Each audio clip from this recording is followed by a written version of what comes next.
오늘 창세기 45장 4절에서 8절 말씀을 통해서 꿈을 이루는 자, 꿈을 시험하는 자, 꿈을 이루는 자, 꿈을 시험하는 자라는 제목으로 함께 나누겠습니다. 요셉이 꿈을 꾸었는데 그것은 스스로 꾼 꿈이 아니라 하나님께서 주신 꿈, 존귀하게 되는 꿈이었습니다. 그것이 무엇을 의미하는지는 잘 몰랐지만 단순한 꿈이 아니었기에 형들과 아버지에게 이야기를 하였습니다. 그런데 형들은 요셉의 꿈으로 인해 그를 심히 미워하게 되었습니다. 그 미움이 너무 극에 달하게 되어 요셉을 그냥 두고 볼 수가 없었습니다. 그래서 동생 요셉을 죽이려고 하다가 팔아 넘기게 되었던 것입니다. 그러면서 말하기를 그의 꿈이 어떻게 되는지를 우리가 볼 것이라 하였습니다. 형들은 그렇게 요셉의 꿈을 시험하는 자들이 되었습니다. 요셉의 꿈이 결코 이루어질 수 없도록 하고자 했던 것입니다. 요셉은 애굽으로 가는 미디안 상인들에게 팔려서 애굽의 친위대장 보디발의 종으로 다시 팔리게 되었습니다. 요셉은 보디발의 집에서 신임을 크게 얻어 그의 집의 모든 것을 맡은 자가 되었습니다. 그것도 어떻게 보면 성공이라 할 수가 있습니다. 바로 왕의 친위대장의 집과 그 모든 것을 주관한다는 것도 아무나 할 수 있는 일은 아니었기 때문입니다. 그러나 그것은 요셉의 꿈이 아니었습니다. 요셉은 아직 그 의미를 알 수 없으나 하나님께서 꾸게 하신 꿈이 있었기 때문입니다. 그런 가운데에 보디발의 아내가 요셉을 유혹하려 했습니다. 요셉이 유혹에 넘어가지 않자 보디발의 아내는 요셉을 모함하여 감옥에 갇히게 하였습니다. 요셉이 다시 생각지 못한 시험을 받게 된 것입니다. 요셉이 감옥에 갇히게 되었고 존귀하게 되는 꿈은 점점 멀어지게 되었습니다. 감옥은 높아지는 것과는 정반대의 길이었기 때문입니다. 그러나 요셉의 신실함은 감옥에서도 간수장에게 인정을 받아 옥중의 사물을 다 맡게 되었습니다. 게다가 바로 왕의 신하들의 꿈을 해몽해 준 것으로 자신의 억울함을 풀 수 있는 기회도 얻을 수 있게 되었습니다. 그러나 그러한 기대마저도 이루어지지 않았습니다. 그것 또한 큰 시험이 아닐 수가 없었습니다. 아무리 신실하고 정직하게 살려 해도 알아주는 사람은 하나 없었습니다.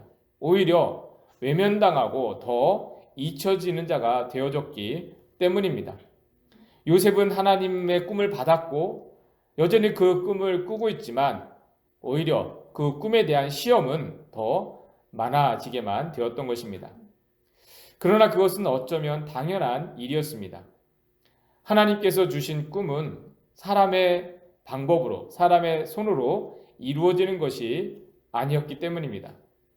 오히려 사람은 의도적이든 의도적이지 않든 하나님의 꿈을 시험하고 방해하는 역할에 더 익숙하게 되는 것입니다. 하나님이 주신 꿈은 철저하게 하나님의 방법대로 이루어짐을 보여주고 있는 것이 요셉의 이야기입니다. 다만 요셉은 그 가운데에서 어떻게 하나님 앞에서 끝까지 마음을 갈 수 있는가에 문제가 있었습니다. 그것이 어떻게 이루어질지 어떤 의미인지는 아직 모르지만 어떤 하나님의 꿈이 주어진 가운데에 그 꿈을 받을 수 있는 마음을 또 이루어지게 할 수 있는 마음을 가질 수 있는가, 유지해 갈 수 있는가. 이게 요셉이 근본적으로 씨름해야 될 그런 문제였습니다. 그래서 요셉도 이러한 모든 과정들 속에서 또 끊임없는 시험들 속에서 하나님께서 어떻게 그것이 이루어지게 하는지를 분명하게 경험하게 되었습니다. 그리고 다음과 같이 놀라워하며 고백을 하게 됩니다. 오늘 말씀 5절 말씀 함께 오겠습니다. 45장 5절입니다. 당신들이 나를 이곳에 팔았다고 해서 근심하지 마소서, 한탄하지 마소서. 하나님이 생명을 구원하시려고 나를 당신들보다 먼저 보내셨나이다. 이 말은 요셉이 그동안 자신을 시험하는 자들로 인하여 낙심하거나 절망하여 있지 않았다는 것을 잘 보여주고 있습니다. 요셉이 오랜 기간 13년 동안 자신이 당한 어려움들로 인하여 근심하고 한탄하고만 있지 않았다는 것입니다. 하나님께 더욱 소망을 두고 있었던 것입니다. 사람이 할 수 있는 일이 점점 없어질수록 하나님을 더욱 기대할 수밖에 없었던 것입니다. 그래서 희미하게 꾸었던 꿈이 이와 같이 명확하게 이루어졌을 때 그는 또한 분명하게 고백할 수 있었던 것입니다. 그동안 자신을 어렵게 한 형제들이나 사람들에게 받은 대로 갚아주는 것이 아니라 오히려 위로를 할 수 있는 자가 되었던 것입니다. 7절 말씀 함께 보겠습니다. 7절입니다. 하나님이 큰 구원으로 당신들의 생명을 보존하고 당신들의 후손을 세상에 두시려고 나를 당신들보다 먼저 보내셨나니.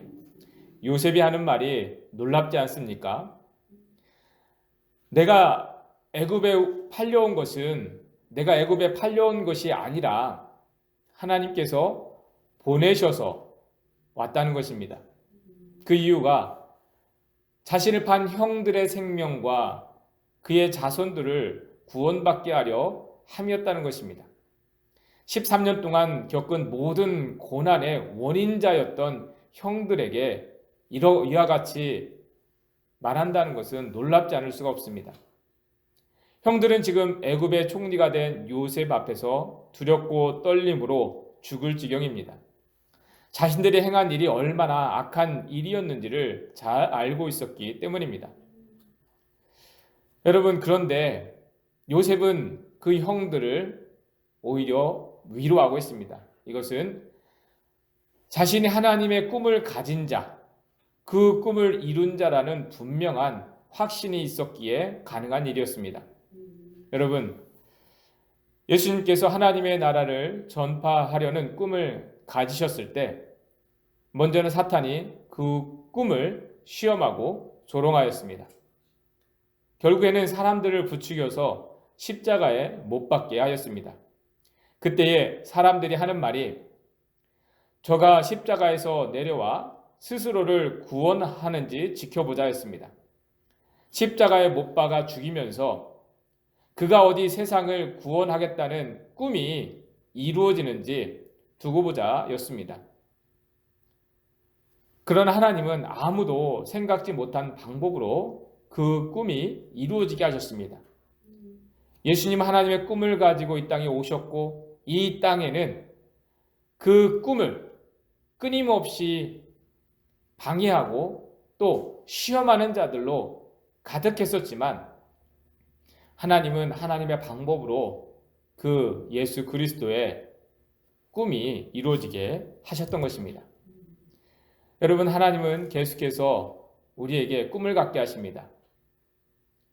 여러분, 그러나 그와 더불어 그 꿈을 시험하는 일들이 있다는 것을 잊어서는 안 됩니다. 때로는 사람이, 때로는 환경이 우리가 가진 꿈과 비전을 시험합니다. 그때에 우리의 반응이 중요합니다. 내가 시험하는 자들과 싸워서 이루어갈 꿈이 아니라는 것을 알아야 합니다. 누가 도와주지 않아서, 누가 방해해서 이루어지지 않을 꿈이라면 애초부터 하나님이 주신 꿈이 아닌 것입니다. 하나님께서 주신 꿈은 사람의 도움이나 어떠한 환경에 의해서가 아니라 하나님께서 친히 이루게 하시는 것입니다. 비록 내가 분명하게 하나님으로부터 받은 꿈이 아니더라도 여러분, 그것이 하나님께서 기뻐하시는 꿈이 되게 하면 하나님은 또한 이루게 하십니다. 그래서 우리는 다만 우리의 마음과 생각을 하나님께 맞추어가는 일에 힘써야 하는 것입니다. 하나님 외에는 나를 붙들어 주시고 또 나를 이끌어 가실 분이 없다는 믿음으로, 또한 하나님 외에는 나에게 참된 꿈을 주실 분이 없다는 생각으로 오직 하나님을 주목하며 나아가게 되는 것입니다. 그러할 때에 우리 안에 내가 가지고 있는 하나님에 대한 마음들, 생각들, 계획들, 그것들 끊임없이 시험하는 일들이 많더라도 우리는 그 시험 때문에 넘어져 주저앉아 있는 것이 아니라 계속해서 우리가 나아가야 할 길로 인도해 가시는 그 하나님의 인도하심을 받아 살아가게 되는 것입니다. 여러분, 오늘도 이 말씀을 통해서 우리 안에 하나님께서 주시는 그 꿈과 비전을 품을 수 있기를 바랍니다. 우리 가정에 대한 하나님의 비전들, 또 나의 삶의 자리를 통해서 하나님께서 이루시기를 원하는 그 꿈을 여러분 말씀을 통해서 붙들고 반드시 우리가 말씀하신 대로, 우리에게 꿈을 주신 대로 이루어 가실 하나님을 기대하며 나아가시는 저와 여러분들 되시기를 주님의 이름으로 축원합니다.